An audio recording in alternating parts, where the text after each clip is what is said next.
Welcome back to CTV Morning Live. Time for our Healthy Living segment. Steve Brown always joins us from Family Physiotherapy, the president there. And, you know, usually we have different information, different, new strategies for physiotherapy. And yet we are coming down to the essential part of living, which is a healthy heart. Yes. And a heartbeat. And you got firsthand experience of what happens when something fails. It's a remarkable story that I want you to share. Yeah, it was on Victoria Day weekend. I live out on the Ottawa River, and two gentlemen got into trouble. They had a cut in half canoe, long story there, but it had actually capsized, and the one was swimming to shore, the other one was hanging onto the canoe, and my neighbors around the area there, one of them took out their boat and went past the one who was swimming over to the one in the canoe who wasn't wearing a life vest, and the one who was swimming towards the shore, towards myself, stopped swimming, his head went under. I yelled to my neighbor in the boat, "This guy's in trouble," jumped in the water. My neighbor did an amazing job, got his boat, pulled the guy out of the water, or jumped in the water, turned him over, swam him in, we pulled him on shore, and we started CPR until the paramedics got there. And I can tell you that going through that sort of experience, I want to say everyone out there, just to make sure in terms of get your CPR training, get your defibrillator training, it will come in handy at some point during your life. There are so many aspects to this story that I find are that they were truly lucky, gentlemen, that you've noticed this odd floating device, from your bedroom window, kind of looking out and kind of going, this is a little odd, and kind of watching, going, that's an interesting way to see the boat. So I mean, for an onlooker to see things actually evolve, and that you were able to get downstairs into the rocks to see this all happening, like the timing was critical that you were there to witness something like this. But when did you go into like a panic mode, or because you had the information and you knew that you just went into action once that you were standing on top of this gentleman? Yeah, it was one of those things. As a healthcare professional, I'm quite comfortable in terms of working with strangers to a certain extent, and especially with physio, we're all doing manual therapy and stuff. So it really just kicks in terms of your head. It's almost like you just see things happening, and so as soon as it was one of those, I thought they were almost like the Two Stooges is what I kind of called them, because it was like this tiny little cut in half canoe. I'm like, what the heck is going on here? Anyway. So it was a matter of, my other neighbor was standing on the rocks on his yard watching it as well unfold, and it was like, Gary, call 911.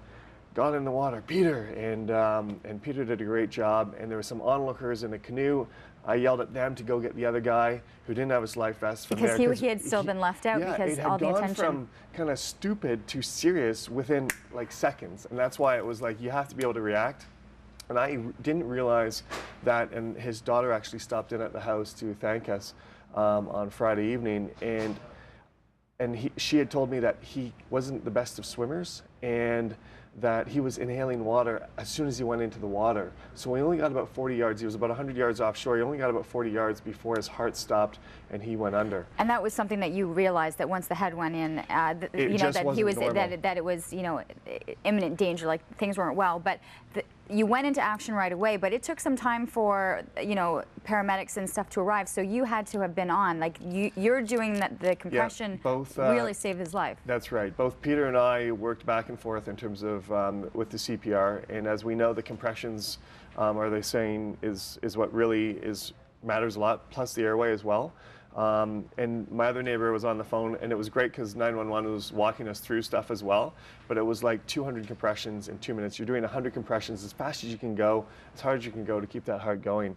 The gentleman that we pulled out of the water, he had no vitals to begin with. His face, everything was black as my pants were, and within 30 seconds we got a pulse.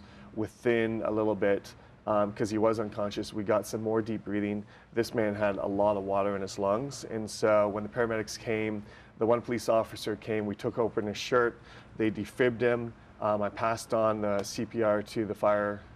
It's like they were there, you stepped back. Yeah, I stepped back and let them go. Adrenaline going, it must have been. And you know what, it's funny because the fireman came back about an hour later and spoke to me, and he says, you did a great thing, you and your neighbors, you saved his life, and now everything's gone, and it's kind of back to normal, and he said if it had gone the other way, everything would have still been here in the circus and whatever else, but the paramedics did a great job, the police, the firemen, You guys we just did a held great on. job. But they said, yeah, so everyone out there, the first 15, 20 minutes until they get there, that's what saves their lives for the most part. He says, if you guys don't know CPR and you don't do this, there's no way we can bring him back.